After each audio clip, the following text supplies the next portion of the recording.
Hola, ¿qué tal a todos? Primero, agradezco la invitación que me ha hecho el comité organizador a participar en este 12º curso monográfico de mama. Y en esta ocasión vamos a ver algo de inteligencia artificial en mastografía. Soy el maestro en ciencias, Héctor Galván. Ya es algo rutinario que encontremos a la inteligencia artificial en todas partes. Si ahorita colocamos en estas diferencias inteligencias artificiales que son muy comerciales y le pedimos que dibuje una imagen de la inteligencia artificial, pues prácticamente es el tipo de imágenes que nos dan. Esto es algo simulando a una persona. Entonces, prácticamente ese es el origen de la inteligencia artificial. Pero bueno, esto es la parte de estos algoritmos, o más bien de estos sistemas comerciales. Si ahora a estos mismos sistemas comerciales les pedimos que describan, no con imagen, sino con texto, qué es la inteligencia artificial, para empezar a entender qué significa esto, pues bueno, esta es la definición, un resumen de cada una de estos tres dispositivos, de estos tres softwares, en donde prácticamente he delimitado estas palabras en azul y en rojo. Primero, prácticamente los tres están diciendo que es una rama de la informática. Segundo, que imita la inteligencia humana o que trata de simular inteligencia humana. Tercera, que es realizar tareas. Y desde luego la segunda parte, que todo este tipo de cuestiones está desarrollado para realizar razonamientos, realizar resolución de problemas, percepción, comprensión del lenguaje, toma de decisiones, etcétera, etcétera. Esto es lo que nos dice la inteligencia artificial, estos elementos de inteligencia artificial, de la definición propia de qué es la inteligencia artificial. Pero algo mucho más interesante es de dónde sale la información que la inteligencia artificial o estos sistemas me están proporcionando. Desde luego, de algún lugar tuvo que haber llegado esa información. Entonces, debemos de saber cuál es el origen de eso para saber si la definición que me está proporcionando cada uno de estos sistemas es la más correcta, la acertada, o realmente la que eh, tiene como una digamos, que entre todos comparten la misma información, ¿no? Que sea compatible, perdón, esa era la palabra, con todos estos elementos. Entonces, esa es la parte importante de la inteligencia artificial, de necesitamos saber cuál es el origen para saber cómo la vamos a aplicar. Entonces, ya siendo un poquito más detallados, sabemos que la inteligencia artificial la podemos seleccionar, de hecho la definición sí, la definición de la inteligencia artificial como subdivisión o saber cómo está dividida, es complicada. Ha cambiado con el paso de los años, poco a poquito, dependiendo de las herramientas que se hayan ido definiendo. En este caso estoy tomando alguna referencia de este año en algún artículo que menciono por acá abajo, para tratar de hacerlo un poquito más entendible. Entonces, la inteligencia artificial puede dedicarse a varios rubros. Puede ser procesamiento natural del lenguaje, como ya lo conocemos en los dispositivos muy locales, como el Siri, como Alexa, en donde uno les habla y ellos responden bajo alguna situación que nosotros les estemos solicitando. El razonamiento, es decir, pedimos que nos den algún tipo de información bajo, digamos, algunos ciertos parámetros para que nos puedan dar tendencias de qué es lo que está haciendo algún sistema. Desde luego la planeación para saber qué es lo que puedo hacer en el futuro, tal vez en una empresa, en una industria, algo de ese estilo. Entonces, todo depende de qué es lo que queramos entrenarlo o hacia dónde lo estemos dirigiendo. Dentro de todo esto de la inteligencia artificial, pues ya sabemos que son algoritmos, que bien decía la definición, rama de la informática, pero estos algoritmos que son prácticamente reglas, se basan en algo que se conoce como el machine learning. Y el machine learning, digamos, es una categoría de la inteligencia artificial, pero tiene varias subdivisiones. Dentro de este machine learning, pues bueno, nuevamente es hacia dónde queramos entrenar nuestro sistema de inteligencia artificial, ¿no? Ese es el objetivo. ¿Qué algoritmos le voy a meter a este sistema para que me dé la información que yo requiero? Entonces, tenemos varios elementos dentro de este Machine Learning, que se le llama como aprendizaje reforzado, aprendizaje supervisado, aprendizaje no supervisado y el famoso Deep Learning, que está asociado a redes neuronales, que lo vemos más adelante. Y algo que hemos visto en este tipo de situaciones es la aplicación médica. Desde luego, ese es el objetivo de esta plática. Entonces, tenemos varias utilidades y a estas alturas, nuevamente pregunto, ¿para qué quiero la inteligencia artificial? Tenemos, como les decía, un modelo extenso de lenguaje. Es decir, quiero yo preguntarle a la inteligencia artificial que me dé con cierto tipo de información y que me arroje tal vez algún diagnóstico. O quiero generar imágenes para simular que algo esté mal y entrenar a cierto tipo de personas que necesitan hacer algún entrenamiento muy en específico. Entonces, no sabemos todavía el alcance, qué tanto alcance puede tener la inteligencia artificial. Lo que sí hemos hecho, o lo que se ha hecho en estos años, de estos muchos años, es desarrollarlo para áreas en específicas y de repente encontramos una utilidad en esa área en específico. ¿Y por qué les menciono todo esto? Pues bueno, voy a hacer hincapié en esta parte de redes neuronales, la cual es muy conocida dentro de esta área del machine learning, una parte de la inteligencia artificial, ¿no? ¿Por qué son tan importantes y por qué han ido generando y por qué la gran pregunta? Hasta estos momentos no hemos podido utilizar al 100% la inteligencia artificial al día a día en la parte clínica. ¿Qué es una red neuronal? Algo tan sencillo como lo muestro en esta imagen. Una red neuronal es prácticamente algo que simula la interacción entre las neuronas, es decir, mucha conectividad entre cada una de ellas. Entonces, lo que vemos aquí simula una red neuronal.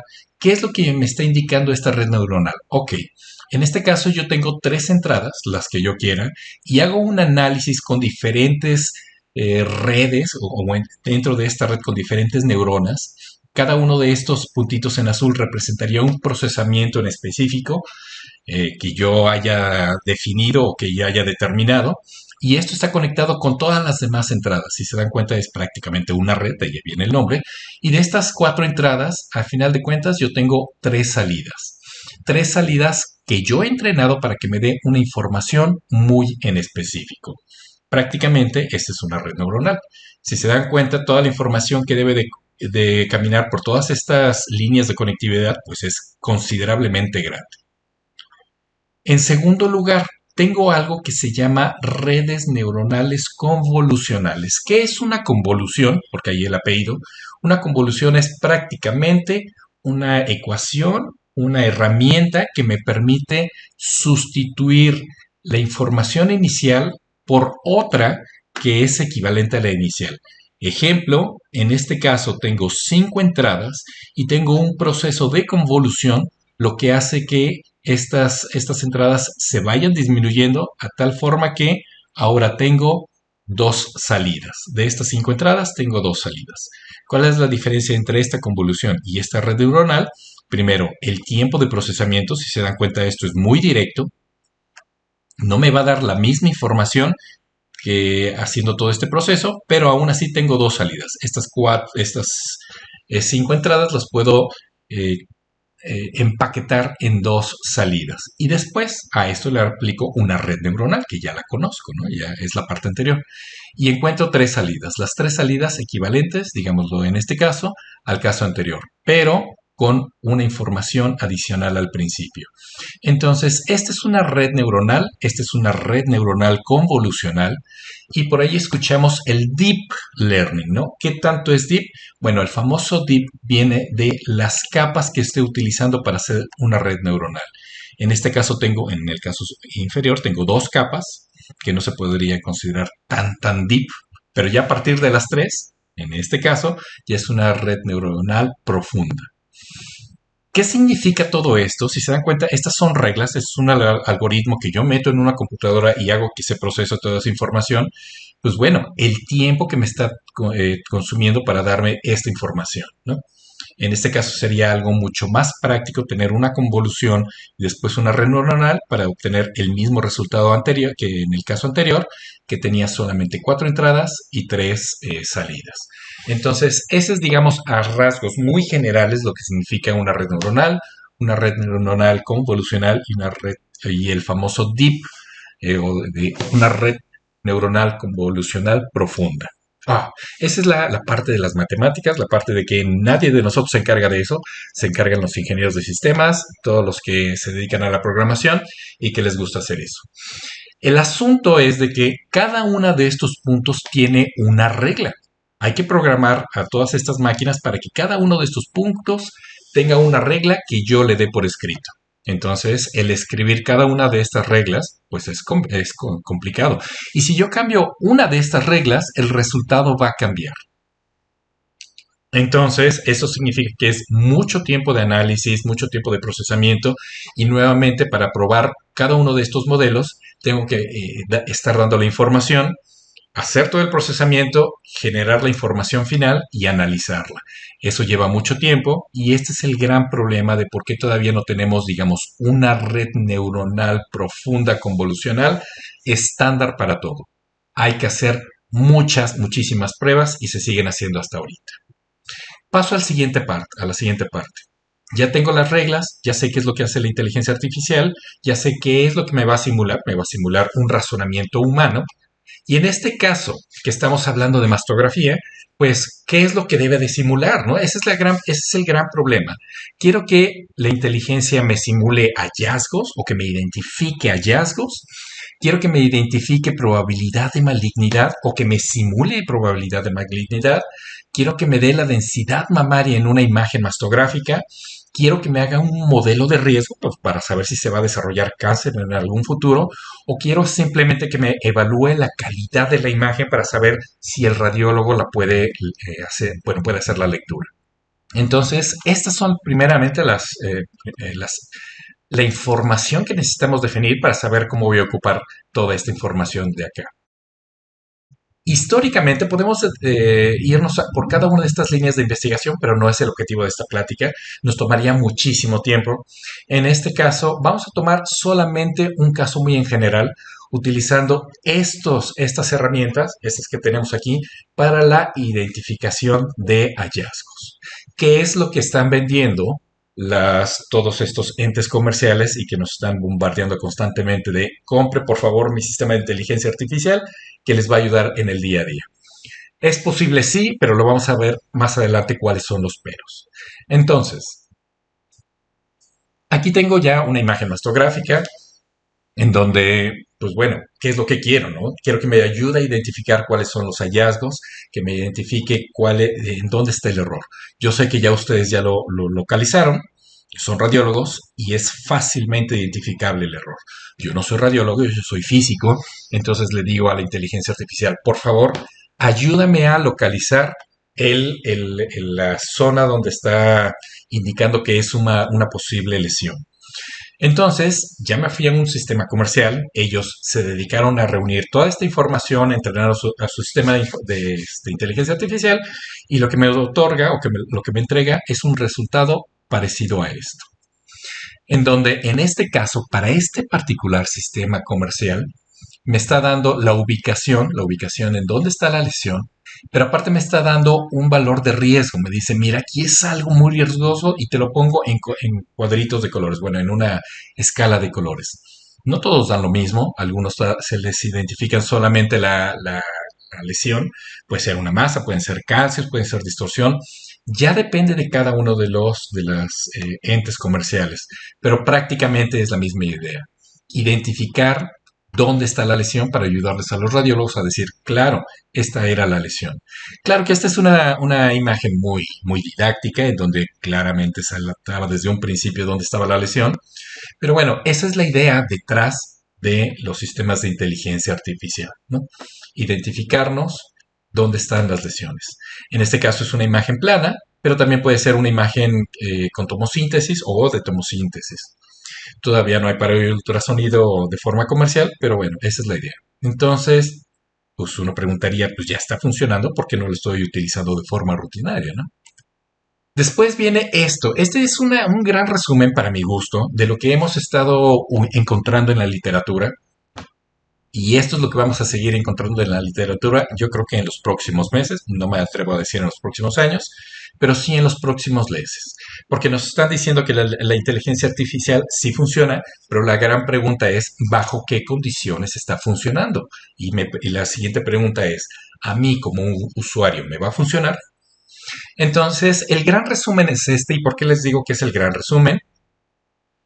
Porque este es de estudios que han hecho prácticamente en países desarrollados, donde incluso han desarrollado ellos mismos la inteligencia artificial, o los países vecinos a ellos han desarrollado algún sistema o alguna universidad con la que trabajan. Me refiero a países europeos, países del primer mundo, tal vez Estados Unidos y Canadá, algunos países asiáticos, y prácticamente este es el reporte de lo que arrojan sus sistemas de inteligencia artificial. En pocas palabras, ¿qué tengo aquí? Tengo dos grupos de radiólogos que trabajan en un sistema, en un área de mastografía, en donde tienen un programa bien estructurado de tamizaje. Ya estamos empezando mal. Estoy hablando de un programa bien estructurado de tamizaje.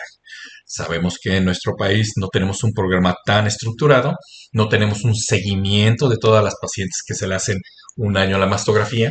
Al otro año tendrían que estar aquí, o al menos 2 años después haciéndose el estudio, pero sabemos los pormenores de nuestros sistemas de tamizaje. Bueno, regresemos a esta parte. Tenemos un sistema de mastografía bien estructurado, en donde tengo un grupo de radiólogos con mucha experiencia y un grupo de radiólogos con poca experiencia. Introduzco la inteligencia artificial en su sistema para tratar de agilizar todo esto. ¿Y qué es lo que menciona aquí el reporte? En donde tengo el tiempo, digámoslo así, el tiempo de interpretación de lectura o la eficiencia de interpretación de los radiólogos eh, con más experiencia y digamos, ese sería como su sistema de doble lectura, ¿no? Comparado contra un sistema de doble lectura con inteligencia artificial, que significa que los valores mejoran. Si se dan cuenta, estos son valores más oscuros, ahora son más claros. Lo claro tiende a decir que mejoraron. Perdón, esto es para radiólogos que tienen poca experiencia. Entre más oscuro es más bajo digámoslo, el proceso de lectura, menos eficiente. Entonces, por eso tenemos aquí valores bajitos, ¿no? Cuando estos radiólogos jóvenes están haciendo un sistema de lectura entre ellos, pues bueno, este es el resultado. Cuando empiezan a utilizar un sistema de inteligencia artificial, pues bueno, sus valores mejoran, incluso ya se ven de forma visual y muy general más claros los valores.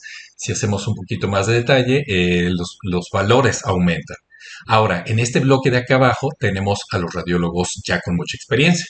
Para empezar, vemos que los valores iniciales son bastante buenos, ¿no? De la experiencia al hacer un proceso de doble lectura con radiólogos de su misma experiencia. Pero cuando utilizan un sistema de inteligencia artificial, mejora considerablemente, o tal vez un poquito más, ¿no? Entonces, este es el resultado que generalmente van a ver, es decir, el uso de la inteligencia artificial dentro de un programa bien estructurado de tamizaje funciona, sí, sí funciona, y el resultado es este. Esto es lo que vamos a ver, este es el gran resumen, por eso les decía el gran resumen, pero sigue siendo el gran pero, porque no lo utilizamos todos, ¿no? Porque no es el día a día de lo que estamos acostumbrados. Bueno, vamos a ver esas limitaciones. Entonces, todos estos sistemas de inteligencia artificial comerciales, la gran mayoría hasta esta fecha, hasta este punto de corte, noviembre del 2024, prácticamente tenemos esta información, ¿no?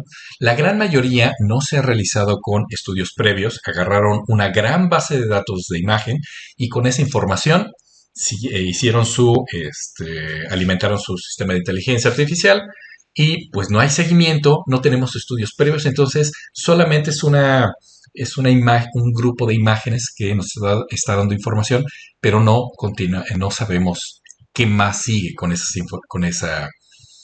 ese tipo de imágenes. Otra de los elementos, algunos de estos ya han reportado a estas alturas que sí lo han hecho, pero la gran mayoría está entrenada para utilizarse con mastografía. Si de por sí conseguir imágenes de mastografía para alimentar este tipo de sistemas es complicado. Ahora, con imágenes de tomosíntesis que tenemos muchas menos, pues bueno, disponibles desde luego, ¿verdad? Pues también va a ser difícil alimentar a mi sistema de inteligencia artificial. Y cuando digo alimentar es cuántas imágenes requiero para alimentar estos sistemas. Bueno, estamos hablando arriba de miles de imágenes para poder tener un resultado adecuado, para poder entrenar mi algoritmo que ya desarrollé. Y si a mi algoritmo le tengo que cambiar alguno de los parámetros internos, nuevamente tengo que alimentarlo con estas miles de mastografías para que me arroje un resultado. Otro de los asuntos es que todos son imágenes con estudios retrospectivos. Nadie ha utilizado nuevamente, haciendo el corte a estas fechas y comercialmente que estén siendo comercialmente utilizadas, todos están hechos con estudios retrospectivos. Ya hay algunos sistemas que dicen que están alimentándolo con estudios prospectivos, pero bueno, tal vez eso nos llegue en un par de años para saber cómo ha estado funcionando esto. Y otra de las cosas muy importantes es que se están utilizando poblaciones sesgadas. ¿A qué me refiero con poblaciones sesgadas? Que prácticamente todas las imágenes que se han utilizado para hacer estos sistemas comerciales, pues vienen de países desarrollados. Estados Unidos, Canadá, toda la población europea, algunos asiáticos, lo cual no representa la población mundial. Eso es un gran problema porque se ha demostrado que dependiendo de con qué población se alimente mi sistema, es como va a responder. Y cuando cambio de población, los resultados ya no son los mismos. Entonces, esto es un gran problema porque, pues bueno, para América Latina, y eso es un hecho, y mucho más, ya ni siquiera para América Latina, para nuestro país, para México, esto está totalmente sesgado, ¿no? Y sabemos que nuestra propia población tiene variaciones anatómicas considerables. No es lo mismo el norte, el centro que el sur del país. Ahora imagínense para el resto del continente, y pues bueno, cuando este tipo de sistemas de inteligencia artificial se aplican en nuestra población, siempre va a haber muchos errores, ¿no? Algunos detalles que debemos de considerar y tener muy en cuenta para saber si lo podemos aplicar. Pero bueno, además tenemos un gran problema. La validación clínica, los costos y las implicaciones éticas. Eh, Son muy pocos de estos sistemas comerciales que tienen papers o que han dado resultados en validación clínica, que hayan tomado un grupo de personas, un grupo de mujeres a las cuales se hayan sometido a este tipo de inteligencia artificial y que hayan utilizado esos resultados para seguir modificando sus, pues prácticamente sus algoritmos, ¿no? O validarlos realmente, la validación clínica del día a día con la población que estoy manejando. Entonces, es un gran problema y muchos de ellos, incluso revisando esta nota, pues prácticamente no tienen eh, validación ante la FDA, ¿no? Siendo que, tomando como referencia la FDA, muchos de ellos nada más dicen, es un sistema de inteligencia artificial y les da, digamos, el beneficio de decir, funciona, pero con reservas, pero no hace daño. Es lo que dice a veces la FDA a ese tipo de sistemas. Pero no hay una aplicación que diga sí pueden utilizarlo clínicamente. Son muy pocos los sistemas de inteligencia artificial que tienen este seguimiento. Y luego vienen los costos. La gran pregunta es, ¿cuánto cuesta analizar mi sistema de inteligencia artificial? Pues bueno, eso es un gran problema porque no hay información abierta. Si uno consulta a los proveedores, siempre les van a decir, sí, claro, vamos a platicar, vamos a llegar a algún acuerdo y dependiendo el volumen de estudios que me vayas a mandar, pues bueno, yo te puedo dar un costo. Entonces, eso sería un gran problema. No hay valores muy claros. Hay comunicación, he tenido comunicación directa con algunos usuarios y los costos varían mucho, desde algunos cuantos cientos de pesos por estudio hasta unos cuantos, bueno, no, cientos más bien, diría, digámoslo así, entre 100 y 800 pesos por estudio. Eh, Dando un aproximado, ¿no? Ese es un aproximado muy general. Algunos pueden estar por arriba, algunos pueden estar por abajo. Entonces la gran pregunta es, si estamos en un sistema público, ¿tenemos el recurso para dar para utilizar estos sistemas de inteligencia artificial en cada una de mis pacientes, si quiero hacer 100,000 pacientes en mi área de tamizaje, ¿puedo cubrirlo? ¿Realmente a quiénes voy a hacer esta lectura de inteligencia artificial? Y no solo eso, es además, ¿qué herramientas necesito para poder aplicarlo? Digo, porque es una máquina que tiene ciertas características. Mi sistema puede soportar esta máquina, necesito modificar esta, mi propio sistema para poder adaptar el sistema de inteligencia artificial. Entonces, hay veces que hay que desembolsar un poco más en la cuestión de infraestructura para saber si es posible utilizar este tipo de sistemas, ¿no? Entonces, eso es algo que tampoco se ha dejado muy en claro. Y nuevamente, este artículo que les pongo aquí dice que sí funciona, que claro que sí funciona, en un sistema bien organizado como es el del Reino Unido, en donde los costos sí pueden verse y hacer el análisis de costo-beneficio. Nuevamente pongo el plan, digamos, el caso de nuestro país o de nuestra región, en la cual sabemos que tenemos muchas limitantes y los costos a veces pueden ser demasiado elevados. En la parte privada, pues bueno, la pregunta es ¿a quién le hago y a quién lo hago y a quién no le hago la lectura? Lo cual va de mano con la siguiente parte. Implicaciones éticas, ¿no? ¿Qué tanto un usuario le va a dar el permiso a una empresa para que lea su información personal, siendo que está asistiendo a un hospital para que en ese hospital se quede toda esa información? Muchos de estos sistemas forzosamente han trabajado o trabajan en la nube. Eso quiere decir que hay que sacar la información del hospital para procesarla en otro lugar, generalmente en un grupo de servidores de una empresa muy grande o en alguna otra parte, y después se regresa a esta institución para darle esta información, ¿no? Estamos haciendo uso de los datos personales de alguien más para procesar la información y regresarle, sí, al médico, pero ya hicimos uso de esa información. Yo necesitaría pedirle consentimiento informado al paciente o a la mujer que va para hacerse su mastografía, para que pueda leer un sistema su información. Y además, si hay una discrepancia entre el radiólogo y entre el sistema de inteligencia artificial, ¿qué es lo que va a hacer el radiólogo? Si es de baja experiencia, ¿qué es lo que haría el radiólogo? Si tiene poca experiencia. Si es un radiólogo de mucha experiencia, va a decir, lo siento, mi experiencia está sobre este sistema de software, entonces no hay problema, mi información pesa, ¿no? Entonces, aquí también vienen las implicaciones éticas, la cual no está regulada. Ni la validación clínica ni las implicaciones éticas están reguladas y en este país, pues no todavía estamos muy lejos de poder hacer uso de este tipo de información en cuestiones éticas, ¿no? Entonces, yo creo que estos tres puntos son de gran consideración o debemos de tenerlo muy en consideración.